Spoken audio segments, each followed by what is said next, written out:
Hello दोस्तों, बहुत बहुत स्वागत है मेरे आज की इस वीडियो में। साथ ही अगर आप क्लास 10th के स्टूडेंट हो तो आज का यह वीडियो आपके लिए बहुत ही इम्पोर्टेंट होने वाला है, क्योंकि आज के इस वीडियो में मैं लेके आया हूँ आपके लिए 10 ऐसे मोस्ट इम्पॉर्टेंट क्वेश्चन जो आपके एग्जाम में पिछले वर्ष पूछे गए हैं और आने वाले एग्जाम में पूछे ही पूछे जाएंगे। और यह क्वेश्चन मैंने मानव नेत्र से लिया है और यह जो मानव नेत्र है यह आपके विज्ञान के फिजिक्स वाले भाग में आता है।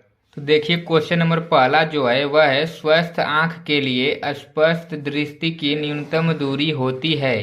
तो देखिए, इस चैप्टर से जो मोस्ट इम्पॉर्टेंट क्वेश्चन नंबर पहला है वह क्या है कि स्वस्थ आंख के लिए स्पष्ट दृष्टि की न्यूनतम दूरी होती है।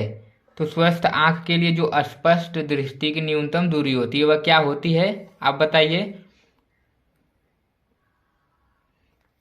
देखिए, स्वस्थ आंख के लिए जो स्पष्ट दृष्टि की न्यूनतम दूरी होती है वह कितना होती है, 25 सेंटीमीटर होती है। मतलब कि अगर आप स्वस्थ हैं, आपका जो आंख है वह सही है, तो उसकी जो न्यूनतम दूरी है वह कितना है, 25 सेंटीमीटर है। और अगर अधिकतम दूरी पूछ दे तो कितना रहेगा, अनंत। यानी कि जब आपका आंख सही होगा तो आप दूर की वस्तु देखो या नज़दीक की वस्तु देखो, ठीक है, सब दिखेगा। इसलिए इसका जो सही आंसर है वह ऑप्शन नंबर क, 25 सेंटीमीटर।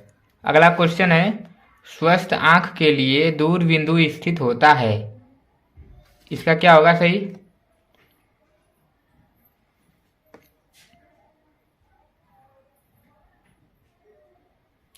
इसका जो सही आंसर है वह ऑप्शन नंबर घ, अनंत पर।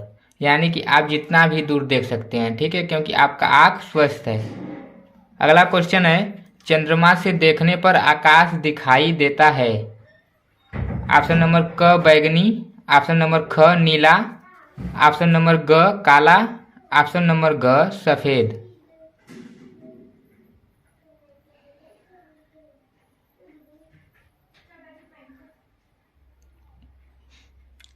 देखिए, इसका जो सही आंसर होगा वह ऑप्शन नंबर ग होगा, काला।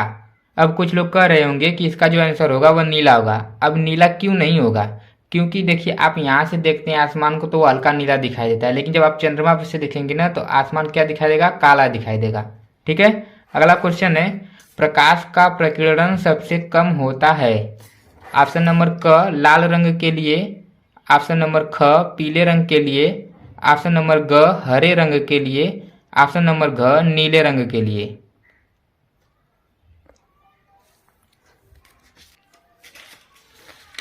देखिए, जो प्रकाश का रंग होता है ना वह कुछ इस प्रकार होता है। सबसे ऊपर जो रंग होता है वह कौन सा होता है, बैगनी होता है, ठीक है। और बैगनी के बाद क्या होता है, नीला होता है ना। और नीला के बाद क्या होता है, आसमानी। और फिर आसमानी के बाद हरा होता है, और हरा के बाद जो रंग होता है वह कौन सा होता है, पीला। और पीला के बाद जो रंग होता है वह होता है नारंगी। और नारंगी के बाद जो लास्ट वाला होता है वह कौन सा होता है, लाल। टोटल मिला के 3 3 6 7 रंग होते हैं, ठीक है। तो जो सबसे ऊपर है बैगनी, यह इसका प्रकीर्णन सबसे ज्यादा होगा, ठीक है। और जो ये सबसे नीचे है इसका प्रकीर्णन सबसे कम होगा। इस प्रकार हम कह सकते हैं कि जो इसका प्रकीर्णन इस प्रकार घटता चला आएगा, यानी कि सबसे ज्यादा इसका, फिर उससे कम, फिर उससे कम, फिर उससे कम, फिर उससे कम पीले का, फिर उससे कम नारंगी का, फिर उससे कम लाल रंग का। यानी कि सबसे ज्यादा बैगनी और सबसे कम लाल रंग ना। तो इसमें पूछा क्या है कि प्रकाश का प्रकीर्णन सबसे कम होता है। तो इसका जो सही आंसर होगा वो क्या होगा, सबसे कम पूछा है, तो सबसे कम का मतलब लाल। तो ऑप्शन नंबर पहला जो होगा लाल रंग के लिए यह सही हो जाएगा। और अगर यहीं पे यह क्वेश्चन होता कि प्रकाश का प्रकीर्णन सबसे ज्यादा होता है तो कौन सा आंसर सही होगा, बैगनी रंग। तो सबसे ज्यादा बैगनी में होगा, लेकिन ऑप्शन में देखिए बैगनी भी नहीं दिया है। तो बैगनी के बाद कौन सा रंग है, नीला। तो ये यहाँ पे देखिए ऑप्शन नंबर घ सही हो जाएगा ना। सबसे कम लाल, सबसे ज्यादा बैगनी, ठीक है। तो यहाँ पे बैगनी नहीं है, तो बैगनी के बाद जो अगला क्रम था किसका था, नीला का था।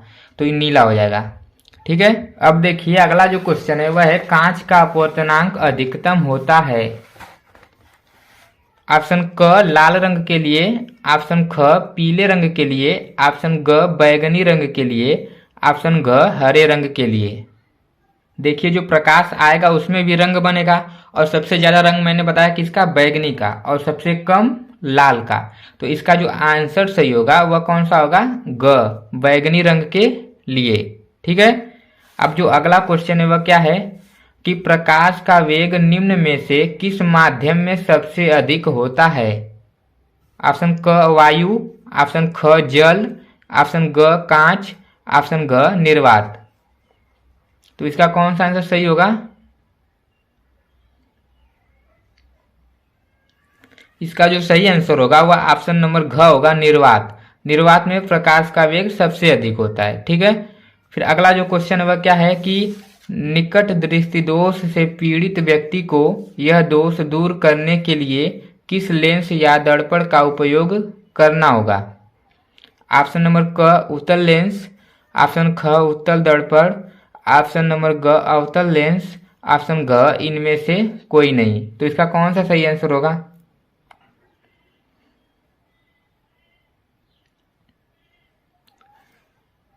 देखिए कोई भी व्यक्ति हो वह दूर दृष्टि दोष से पीड़ित है या निकट दृष्टि दोष से। ठीक है। तो उसके लिए हम जो याद करेंगे वो क्या याद करेंगे हम कि 2 का 3 और 3 का 4। अब ये होता क्या है 2 का 3 और 3 का 4? देखिए जो दोष होता है एक होता है कि दूर दृष्टि दोष, यही होता है ना, और जो दूसरा होता है वह होता है निकट दृष्टि दोष। और जो आपका दर्पण होता है उनके निवारण के लिए कौन सा होता है? एक होता है उत्तल दर्पण और एक होता है अवतल दर्पण, यही होता है ना। तो वही मैंने किया क्या कि 2 का 3 और 3 का 4। देखिए यहाँ पे 1 2, तो इसको मैंने 2 बना दिया, तो 2 का 3, तो 3 मतलब देखिए यहाँ पे 1 2 3, ठीक। फिर यहाँ पे 3 का 4, तो 1 2 3, फिर यहाँ पे 1 2 3 4, तो यानी 2 का 3 और 3 का 4।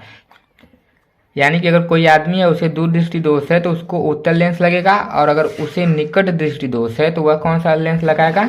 अवतल लेंस लगाएगा। तो यहाँ पे जो क्वेश्चन है वह क्या है कि निकट दृष्टि दोष से पीड़ित व्यक्ति को यह दोष दूर करने के लिए किस लेंस या दर्पण का उपयोग करना होगा? तो यहाँ पे कौन सा है? निकट दृष्टि है ना। तो जब निकट है तो निकट के लिए क्या करेंगे? ये देखिए 1 2 3 यानी 3 का 4, 4 यानी कि ग। ऑप्शन नंबर ग क्या हो जाएगा? अवतल लेंस। ठीक है। फिर अगला जो क्वेश्चन है वह क्या है? दूरदृष्टि दोष के कारण प्रतिबिंब बनता है। ऑप्शन नंबर क रेटिना पर, ऑप्शन नंबर ख रेटिना के पीछे, ऑप्शन नंबर ग रेटिना के आगे, ऑप्शन नंबर घ नेत्र लेंस पर। इसका कौन सा आंसर सही होगा? देखिए इसका जो आंसर सही होगा वह होगा ऑप्शन नंबर ख रेटिना के पीछे। ठीक है। अब देखिए अगला जो क्वेश्चन है वह क्या है कि प्रिज्म द्वारा विचलन अधिकतम होता है। ऑप्शन नंबर क बैगनी रंग का, ऑप्शन नंबर ख हरे रंग का, ऑप्शन नंबर ग पीले रंग का, ऑप्शन नंबर घ लाल रंग का। अच्छा अभी ये बताइए कि ये जो अधिकतम है और न्यूनतम, ये समझ में आ रहा है? अधिकतम मतलब सबसे ज्यादा और न्यूनतम माने सबसे कम। ठीक है। तो क्या कर रहा है कि प्रिज्म द्वारा विचलन सबसे अधिक यानी सबसे अधिक होता है, किसमें होता है? कौन से रंग में? तो सबसे अधिक बैगनी रंग में होता है। तो इसका जो सही आंसर है वह कौन सा है? ऑप्शन नंबर क बैगनी रंग का। ठीक है। अब देखिए जो अगला क्वेश्चन है वह क्या है कि मानव नेत्र द्वारा किसी वस्तु का प्रतिबिंब बनता है। और यही क्वेश्चन दूसरे प्रकार से वह पूछेगा कि स्वस्थ आंख में प्रतिबिंब बनता है। ठीक है। यानी कि कोई मनुष्य है और उसका आंख क्या है? स्वस्थ है, तो उसका प्रतिबिंब कहाँ बनेगा? तो जो उसका प्रतिबिंब बनेगा उस बताइए। देखिए जो ऑप्शन नंबर क है वह क्या है? कार्निया पर, और जो दूसरा है वह आइरिस पर, ऑप्शन नंबर ग पुतली पर, ऑप्शन नंबर घ रेटिना पर। तो कौन सा सही होगा? तो इसका जो सही होगा वह होगा ऑप्शन नंबर घ रेटिना पर। अगर कोई मनुष्य स्वस्थ है तो उसका जो प्रतिबिंब बनेगा उसकी आंख पे, तो वह कहाँ बनेगा? रेटिना पर बनेगा। ठीक है। तो साथ ही मानव नेत्र से जो टॉप क्वेश्चन थे वह मैंने लेके आया, और यह जो टॉप क्वेश्चन ये पिछले एग्जाम में पूछे गए हैं और आने वाले एग्जाम में आने के पूरे चांस है। ठीक है। तो इन्हें आप पूरा रट के जाइएगा। रट के मतलब जाने का मतलब ये नहीं कि रट लेना, आप क्या करेंगे कि वीडियो को 3 से 4 बार भी देख लेंगे तो ये ऑटोमेटिक याद हो जाएगा। और याद करने से ज़्यादा समझना जरूरी है। तो आप क्या करेंगे, इसे समझेंगे भी और वीडियो को 3 से 4 बार देखेंगे, तो जिससे ये क्या हो जाएगा? याद हो जाएगा। और इस चैप्टर से आपका क्वेश्चन आएगा तो पूरा फंस जाएगा। और लास्ट में अगर वीडियो आपको पसंद आया हो तो वीडियो को लाइक कर देना। और इसी प्रकार का वीडियो और अगर आप देखना चाहते हैं तो आप हमारे चैनल को क्या करना? सब्सक्राइब कर देना। सब्सक्राइब करके उसके बेल आइकन को दबा देना, जिससे अगर मैं अगला कोई वीडियो भी अपलोड करूंगा तो उसका नोटिफिकेशन आपके यहाँ सबसे पहले पहुंचेगा।